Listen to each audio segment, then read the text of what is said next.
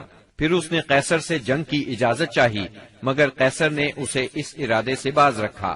تب اس نے شجاع بن وہب کو تحائف دے کر رخصت کیا اور رخصت کرتے وقت اچھا سلوک کیا۔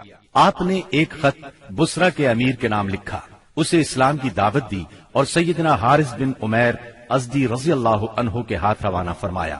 سیدنا حارث جنوبی اردن کے علاقے بلقا کے ایک مقام موتا میں پہنچے تو شرابیل بن عمرو غسانی نے ان کا سامنا کیا اور انہیں شہید کر دیا۔ قاصدوں کے سلسلے میں یہ سب سے سخت ظالمانہ قدم تھا، ان کے سوا نبی صلی اللہ علیہ وسلم کا کوئی قاصد قتل نہیں کیا گیا۔ آپ نے اس پر سخت غم و غصے کا اظہار فرمایا اور یہی واقعہ بعد میں غزوہ موتا کا سبب بنا، اس کا ذکر آگے آئے گا۔ جب ذیقات کا چاند طلوع ہو گیا تو نبی صلی اللہ علیہ وسلم نے صحابہ کرام رضی اللہ عنہم کو حکم دیا کہ اپنے عمرے کی قضا کے طور پر عمرہ کریں اور کوئی بھی آدمی حدیبیہ میں حاضر تھا پیچھے نہ رہے۔ چنانچہ اس مدت میں جو لوگ شہید ہو چکے تھے انہیں چھوڑ کر بقیہ سب لوگ روانہ ہوئے اور اہل حدیبیہ کے سوا کچھ اور لوگ بھی عمرہ کرنے کے لیے ہمراہ نکلے۔ اس طرح تعداد 2000 ہو گئی۔ رسول اللہ صلی اللہ علیہ وسلم نے اس موقع پر ابو رحم غفاری رضی اللہ عنہ کو مدینے میں اپنا جانشین مقرر کیا، 60 اونٹ ساتھ لیے اور ناجیہ بن جندب اسلمی کو ان کی دیکھ بھال کا کام سونپا۔ رسول اللہ صلی اللہ علیہ وسلم مکے میں داخلے کے وقت اپنی قصواء نامی اونٹنی پر سوار تھے۔ مسلمانوں نے تلواریں حمائل کر رکھی تھی اور رسول اللہ صلی اللہ علیہ وسلم کو گھیرے میں لیے ہوئے لبیک پکار رہے تھے۔ مشرکین جبکہ مسلمانوں کا تماشا دیکھنے کے لیے گھروں سے نکل کر کعبے کے شمال میں واقع قیقیان پہاڑ پر جا بیٹھے تھے، انہوں نے آپس میں باتیں کرتے ہوئے کہا تھا کہ تمہارے پاس ایک ایسی جماعت آ رہی ہے جسے یثرب کے بخار نے توڑ ڈالا ہے۔ اس لیے نبی صلی اللہ علیہ وسلم نے حکم دیا کہ وہ پہلے 3 پھیروں میں کندھوں کو ہلاتے ہوئے دوڑ کر چلیں تاکہ کفار کو معلوم ہو جائے مسلمان کمزور نہیں ہوئے۔ اس طرح چلنے کو رمل کہتے ہیں۔ یہ سنت آج تک قائم ہے اور قیامت تک قائم رہے گی۔ اہل مکہ نے اگرچہ معاہدے کی روح سے عمرے کی اجازت دے دی تھی، لیکن تھے وہ بہت طیش میں۔ روسائے قریش نے تو شہر کو خالی ہی کر دیا تھا اور کعبے کے شمال میں واقع پہاڑ قیقیان پر چلے گئے تھے۔ رسول اللہ صلی اللہ علیہ وسلم کو دیکھنے کے لیے مشرکین نے لائن لگا رکھی تھی۔ آپ مسلسل لبیک پکار رہے تھے، یہاں تک کہ آپ نے چھڑی سے حجر اسود کو چھوا، پھر آپ نے طواف کیا اور صحابہ کرام نے بھی طواف کیا۔ اس وقت سیدنا عبداللہ بن رواحہ رضی اللہ عنہ تلوار حمائل کیے رسول اللہ صلی اللہ علیہ وسلم کے آگے آگے چل رہے تھے اور رجز کے یہ اشعار پڑھ رہے تھے، اے ابنائے کفار، ان کا راستہ چھوڑ دو کہ ساری بھلائی اس کے پیغمبر ہی میں ہے۔ آج ہم اس کی تعویل پر تمہیں ماریں گے جیسے اس کی تنزیل پر تمہیں مار چکے ہیں، اور مار بھی ایسی ماریں گے کہ کھوپڑی اپنی جگہ سے چھٹک جائے گی اور دوست کو دوست سے بے خبر کر دے گی۔ اس طرح مکے میں آپ نے 3 دن قیام فرمایا، اور اس دوران میں سیدہ میمونہ بنت حارث ہلالیہ رضی اللہ عنہا سے شادی کی۔ وہ سید الشہداء سیدنا حمزہ رضی اللہ عنہ کی بیوی اور ابن عباس رضی اللہ عنہ کی خالہ تھی۔ انہیں جب شادی کا پیغام ملا تو انہوں نے اپنا معاملہ سیدنا عباس رضی اللہ عنہ کو سونپ دیا، کیونکہ سیدہ میمونہ کی بہن سیدہ ام الفضل انہی کی زوجیت میں تھی۔ سیدنا عباس نے نبی صلی اللہ علیہ وسلم سے ان کی شادی کر دی۔ 3 دن گزرنے کے بعد قریش نے پیغام بھیجا کہ معاہدے کی شرط پوری ہو چکی ہے، اب مسلمانوں کو چاہیے کہ مکہ سے چلے جائیں۔ آپ نے یہ پیغام ملتے ہی روانگی کا حکم صادر فرما دیا اور وعدے کے مطابق شہر خالی کر دیا۔ موتا اردن میں بلقاء کے قریب ایک آبادی کا نام ہے، جہاں سے بیت المقدس 2 دن کی مسافت پر واقع ہے۔ یہاں کے سردار شرحبیل بن عمرو غسانی نے نبی کریم صلی اللہ علیہ وسلم کے سفیر حارث بن عمیر ازدی کو شہید کر دیا تھا۔ وہ نبی صلی اللہ علیہ وسلم کا خط لے کر اس کے پاس گئے تھے۔ اس طرح مظلوم حارث کے قتل سے سفیروں کی جانیں خطرے میں پڑ گئی تھیں، اس لیے نبی کریم صلی اللہ علیہ وسلم نے قریباً 3000 کی فوج زید بن حارثہ رضی اللہ عنہ کے ہمراہ روانہ کی اور فرمایا، اگر زید شہید ہو جائیں تو جعفر امیر ہوں، اور جعفر شہید ہو جائیں تو عبداللہ بن رواحہ امیر ہوں گے۔ اسلامی لشکر شمال کی طرف بڑھتا ہوا معان پہنچا اور یہیں لشکر نے پڑاؤ ڈالا، اور جاسوسوں نے اطلاع پہنچائی کہ ہرقل قیصر روم بلقاء کے علاقے میں مآب کے مقام پر 1,00,000 رومیوں کا لشکر لے کر خیمہ زن ہے، اور اس کے جھنڈے تلے عرب کے صحرا نشین عیسائی قبائل لخم، جزام، بلقین، بہرا اور بلیجی وغیرہ کے بھی قریباً 1,00,000 آدمی شہنشاہ ہرقل کی آمد پر وہاں جمع تھے۔ اس لیے حاکم غسان نے ہرقل سے مدد کی درخواست کی۔ ہرقل نے اس کی مدد کے لیے فوج بھیج دی۔ اس طرح مسلمانوں کے مقابلے میں اتنی بڑی فوج آ گئی۔ مسلمان صرف 3,000 تھے اور دشمن 1,00,000 سے زیادہ۔ مورخین نے ان کی تعداد 1,50,000 تک لکھی ہے۔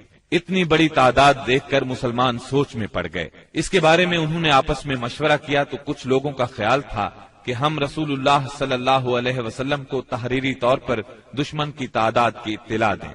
رسول اللہ صلی اللہ علیہ وسلم کی طرف سے مزید کمک ملے گی یا کوئی اور حکم ملے گا اور اس کی تعمیل کی جائے گی۔ لیکن سیدنا عبداللہ بن رواحہ رضی اللہ عنہ نے اس رائے کی مخالفت کرتے ہوئے مسلمانوں سے فرمایا، ہم فتح اور شکست کے لیے نہیں، اللہ کی رضا کے لیے میدان میں آئے ہیں، لہذا فتح اور شکست سے بے نیاز ہو کر لڑو۔ انہوں نے یہ الفاظ کہہ کر لوگوں کو مزید گرما دیا، لوگو اللہ کی قسم، جس چیز سے آپ کترا رہے ہیں یہ تو وہی شہادت ہے جس کی طلب میں آپ لوگ نکلے ہیں۔ ہم تو محض اس دین کے بل پر لڑتے ہیں جس سے اللہ نے ہمیں مشرف کیا ہے، اس لیے آگے بڑھو، ہمیں 2 بھلائیوں میں سے ایک بھلائی ضرور حاصل ہوگی، ہم غالب آئیں گے یا شہادت سے سرفراز ہوں گے۔ آخرکار سیدنا عبداللہ بن رواحہ رضی اللہ عنہ کی پیش کی ہوئی بات پر عمل کیا گیا اور اس طرح جنگ شروع ہو گئی۔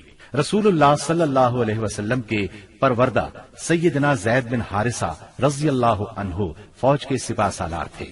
سیدنا زید بن حارثہ نہایت جواں مردی سے لڑتے اور دشمنوں کو مارتے کاٹتے آخر شہید ہو گئے۔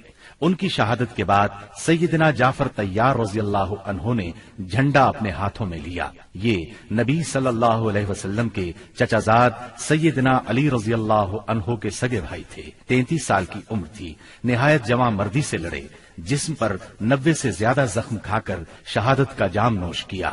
ان کے بعد سیدنا عبداللہ بن رواحہ رضی اللہ عنہ نے علم ہاتھ میں لیا اور جنگ شروع کی، آخر شہید ہو گئے۔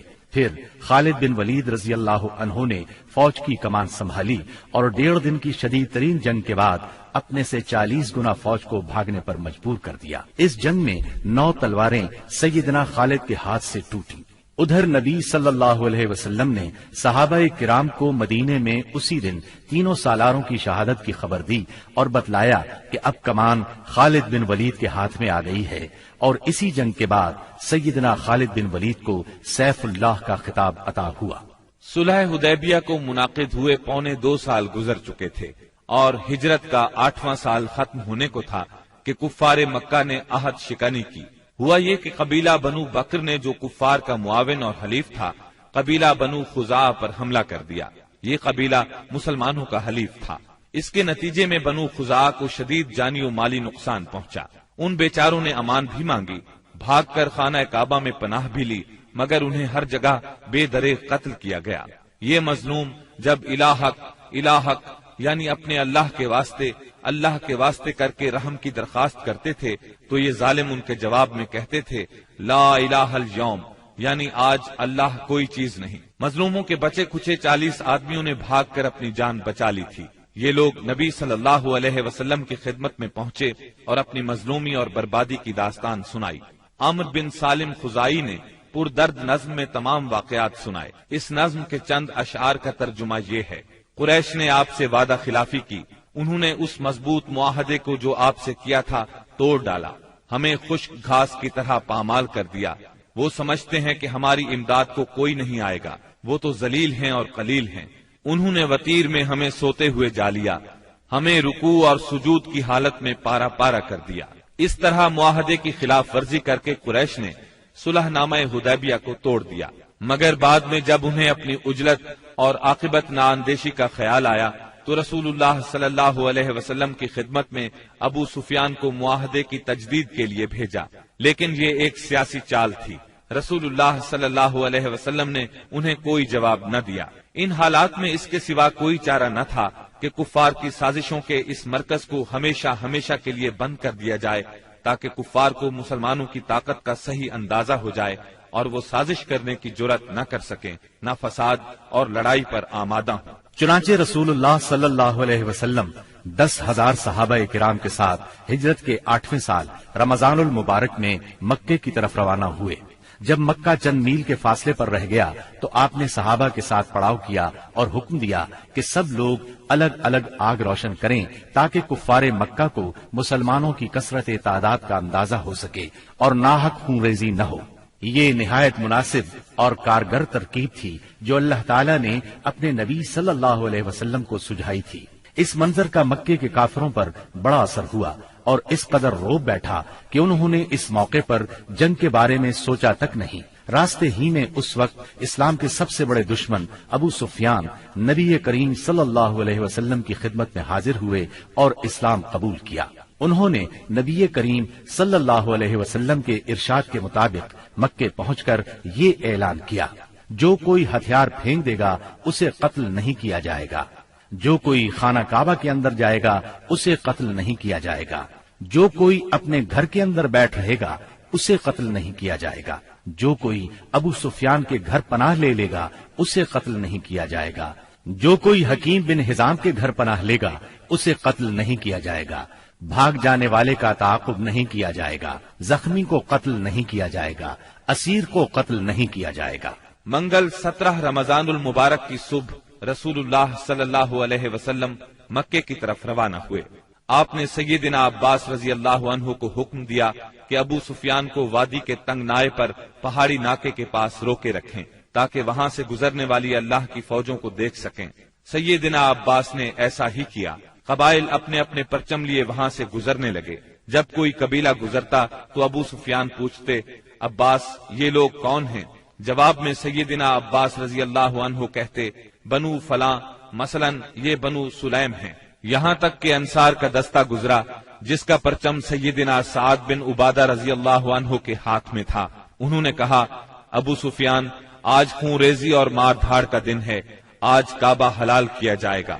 ابو سفیان بولے، عباس پامالی کا دن مبارک ہو۔